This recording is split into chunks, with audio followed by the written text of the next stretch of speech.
La lluvia caía con una furia casi teatral, como si la noche hubiera decidido desatar todos sus secretos de golpe. Las farolas parpadeaban, reflejándose en el asfalto mojado, y el viento arrastraba papeles viejos y hojas rotas por una calle que a esas horas solía estar vacía. En el tercer escalón de una escalera estrecha, bajo el toldo de una panadería cerrada, ella se detuvo. No solía hacerlo. Una madre soltera aprende pronto a no desviarse del camino, a no mirar demasiado, a no preguntar. Pero algo la obligó a frenar, como si una mano invisible le hubiera apretado el pecho. Allí estaba él, desplomado contra la pared, la camisa empapada de sangre y lluvia, el rostro marcado por golpes recientes. No parecía un vagabundo ni un borracho. Había en su postura, incluso vencida, una dignidad peligrosa, una presencia que no se apaga ni cuando el cuerpo ya no responde. Sus ojos, entreabiertos, la miraron un segundo, y en ese instante ella supo que estaba frente a un hombre que había dado órdenes, no súplicas. Miró a ambos lados de la calle. Nadie. Solo el sonido del agua cayendo y su propio corazón acelerado. Pensó en su hijo dormido en casa, en el miedo constante de no tener suficiente, en las decisiones que siempre parecían empujarla hacia el borde. Aún así, se agachó. Le tocó la frente, ardía. Cuando él intentó incorporarse, un gemido ahogado se escapó de sus labios. Tranquilo, susurró ella, más para convencerse a sí misma que para él. Ahora estás a salvo. No sabía por qué dijo esas palabras. No sabía si eran verdad. Pero en el momento en que las pronunció, algo cambió. Los dedos de él se aferraron débilmente a la manga de su abrigo, como si esas 5 palabras fueran lo único que lo mantenía consciente. Ella dudó apenas un segundo antes de tomar una decisión que no podría deshacer. Con esfuerzo, lo ayudó a ponerse de pie.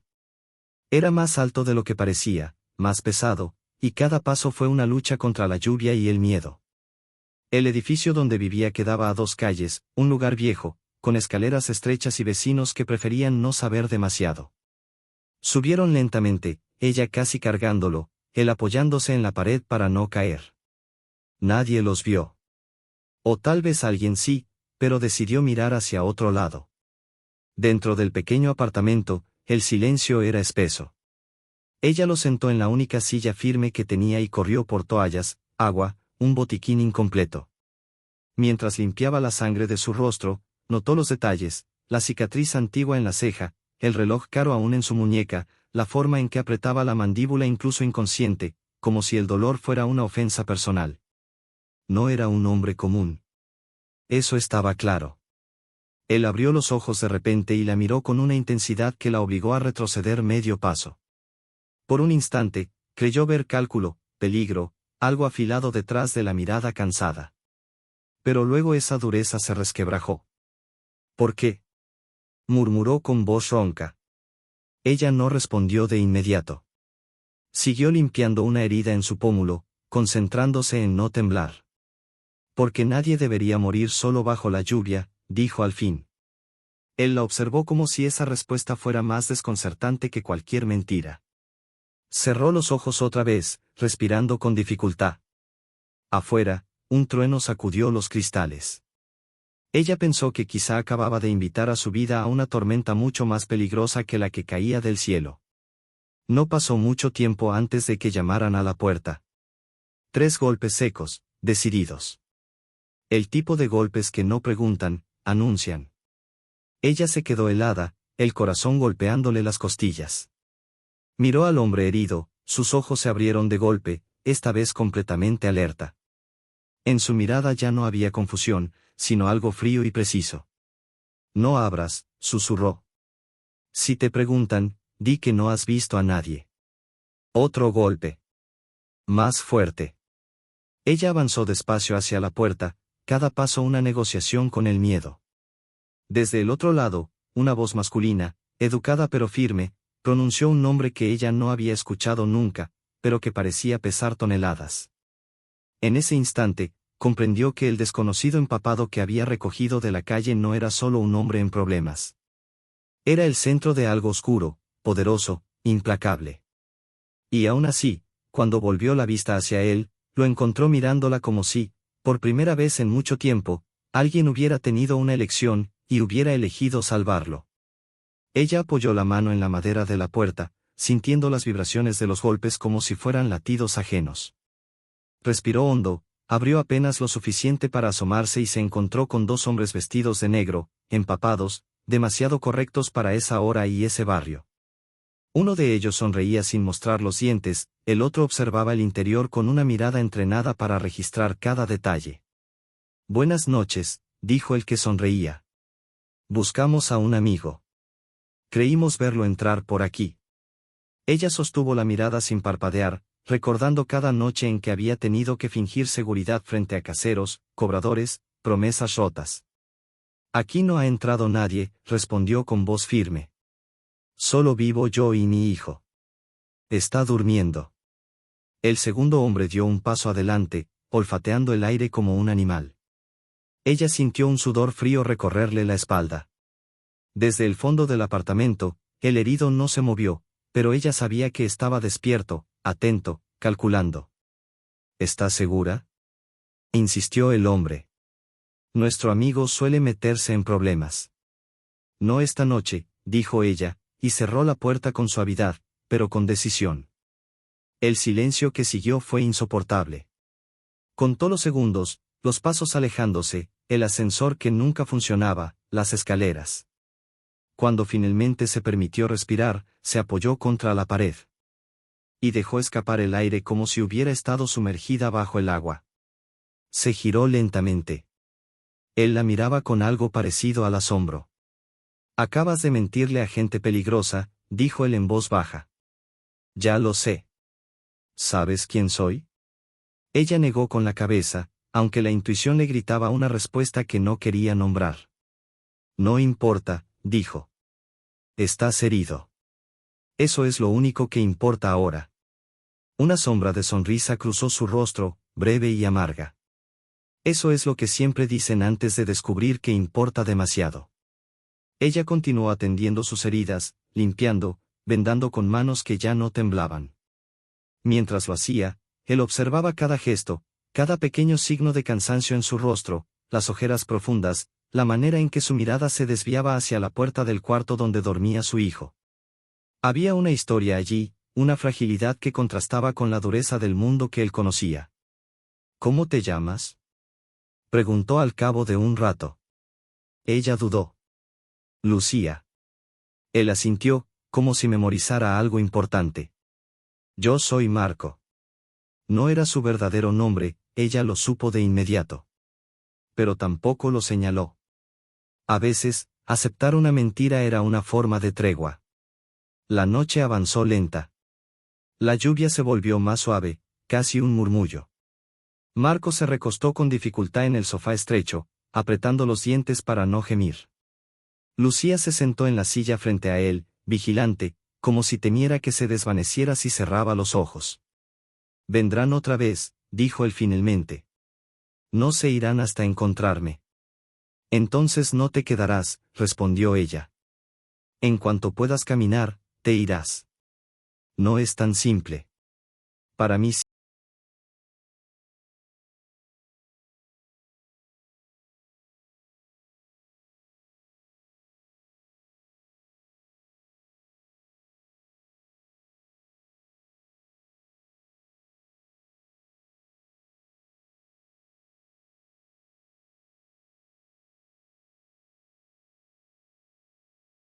El olor a café viejo se mezclaba con humedad. Preparó té, buscando algo que la mantuviera despierta.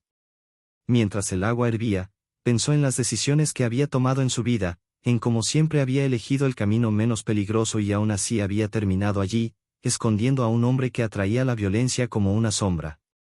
Cuando regresó al salón, Marco estaba incorporado, apoyado en el respaldo del sofá, respirando con dificultad. «No deberías haberme ayudado», dijo. «La gente que se cruza conmigo suele pagar un precio». «Tal vez ya estaba cansada de no cruzarme con nada», respondió ella, entregándole la taza. Sus dedos se rozaron al tomarla.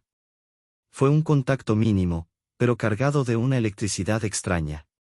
Él apartó la mirada primero. Horas después, un ruido seco rompió la quietud. Algo golpeó la puerta del edificio, abajo. Voces. Pasos apresurados. Lucía se levantó de un salto.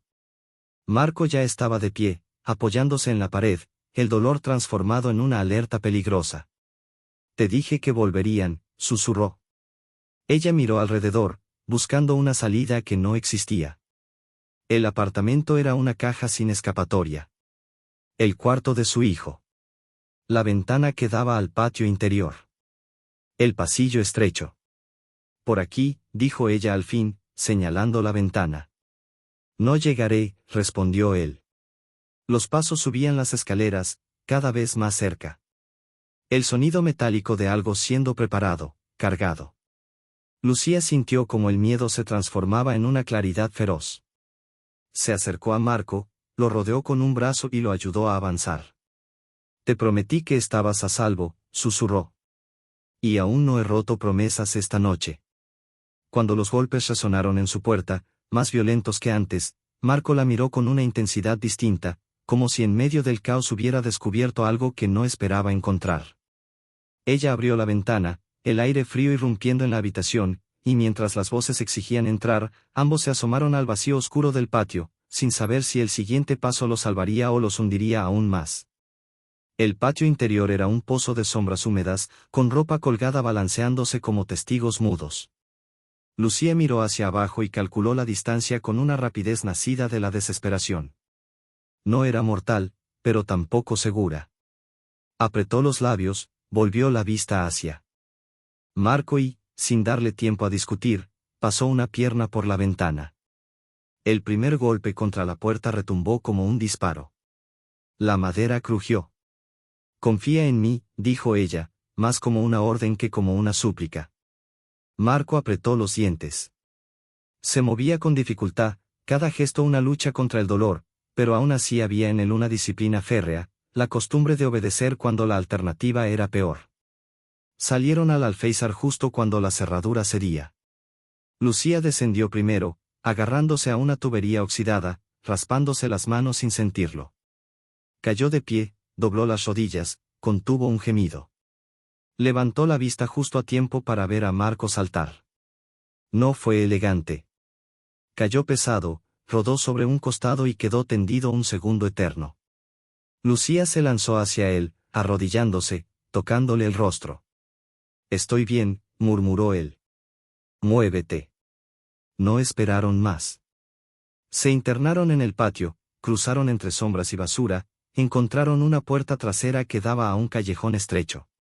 La lluvia había cesado, pero el suelo seguía resbaladizo. Detrás de ellos, gritos, órdenes, el sonido inconfundible de hombres que no estaban acostumbrados a que algo se les escapara. Lucía avanzaba sin pensar, guiada por una memoria antigua del barrio, por atajos aprendidos cuando la prisa era cuestión de sobrevivir. Giraron una esquina, luego otra, hasta que el ruido quedó amortiguado por la distancia. Se detuvieron solo cuando los pulmones de ella ardían y Marco tuvo que apoyarse contra una pared para no caer. No puedes seguir así, dijo ella, mirándolo. Te van a alcanzar. No, respondió él. A ti no. La miró de una manera distinta, casi grave. Se llevó la mano al bolsillo interior de la chaqueta y sacó un teléfono, la pantalla rota pero aún viva. Marcó un número sin mirar, habló en voz baja, usando un idioma que ella no reconoció del todo, pero que sonaba a códigos y decisiones rápidas. Colgó y volvió a guardarlo. Vendrán por mí, dijo. Pero no los que estaban arriba. Lucía frunció el ceño. No quiero más gente armada cerca de mi hijo. No se acercarán, afirmó él. Te lo debo. Antes de que ella pudiera responder, el sonido de un motor se aproximó. Un coche oscuro apareció al final del callejón, sin luces, deteniéndose con precisión quirúrgica. Marco enderezó la espalda, ignorando el dolor, y algo en su postura cambió. Ya no era un hombre herido huyendo, era alguien que estaba retomando su lugar. Tienes que irte, dijo él. Ahora. ¿Y tú? Yo siempre he sabido cómo termina una noche como esta. Lucía lo observó un segundo más, como si quisiera memorizar cada rasgo. Luego dio un paso atrás. No te debo nada, dijo. ¿Y tú tampoco a mí? Él negó con la cabeza. Eso no es cierto. La puerta del coche se abrió. Dos hombres bajaron, atentos, silenciosos. Uno de ellos miró a Lucía con curiosidad, pero no dijo nada. Marco se volvió hacia ella una última vez. Gracias por no dejarme bajo la lluvia. Ella no respondió. Se dio la vuelta y se alejó rápido, sin correr, sin mirar atrás, hasta que el callejón desembocó en una calle más ancha y familiar. Solo entonces se permitió respirar hondo. Volvió a su edificio por una ruta distinta, subió las escaleras de dos en dos, entró al apartamento y cerró la puerta con llave, como si pudiera sellar la noche afuera. Su hijo dormía profundamente, ajeno a todo. Lucía se sentó a su lado un momento, observando su respiración tranquila, y sintió como el temblor finalmente la alcanzaba. No lloró. No aún. Los días siguientes transcurrieron con una normalidad engañosa. Lucía volvió a su rutina, el trabajo, la escuela, las compras contadas. Pero algo había cambiado. Cada sonido en la calle la ponía alerta. Cada coche oscuro la hacía mirar dos veces. Por las noches, pensaba en los ojos de Marco, en la manera en que había pronunciado su nombre como si fuera algo valioso. Una semana después, al salir del trabajo, encontró un sobre bajo el limpiaparabrisas de su coche. No tenía remitente. Dentro había dinero, más del que había visto junto en años, y una nota escrita a mano, para que la lluvia no vuelva a alcanzarte. Lucía cerró los ojos, sintiendo una mezcla de alivio y rabia. No quería deberle nada a nadie, mucho menos a él. Esa misma noche, el teléfono sonó. Un número desconocido. Dudó antes de contestar. Lucía, dijo la voz al otro lado. No llames, respondió ella, en un susurro tenso. Te dije que no quería más problemas. No los tendrás, dijo Marco. Pero necesito verte. No. Solo escucharme, insistió. 5 minutos. En un lugar público. El silencio se estiró entre ellos. Lucía miró a su hijo, luego a la ventana, a la ciudad que seguía latiendo sin saber nada de promesas ni deudas. 5 minutos, cedió. Nada más. Se encontraron en un café pequeño, lleno de gente, olor a pan recién hecho y conversaciones triviales. Marco llegó solo, vestido con ropa sencilla, pero incluso así era imposible no notarlo. Se sentó frente a ella, dejando una distancia respetuosa. Quería asegurarme de que estabas bien, dijo. Estoy viva, respondió ella. Eso es suficiente. No para mí. Lucía lo miró con dureza. Lo que pasó fue un error. Marco inclinó la cabeza. Fue una elección. Ella sintió un escalofrío. Porque en el fondo sabía que él tenía razón. Y también sabía que, desde aquella noche de lluvia, sus vidas ya no corrían en líneas separadas, sino peligrosamente cerca, como dos caminos destinados a cruzarse otra vez. Lucía salió del café con el corazón golpeándole el pecho como si quisiera escapar antes que ella. Caminó varias cuadras sin rumbo, dejando que el ruido de la ciudad diluyera la voz de Marco, sus palabras medidas, su mirada cargada de algo que no se parecía al peligro habitual. Durante días intentó convencerse de que todo había terminado allí, que aquel cruce bajo la lluvia había sido un accidente irrepetible.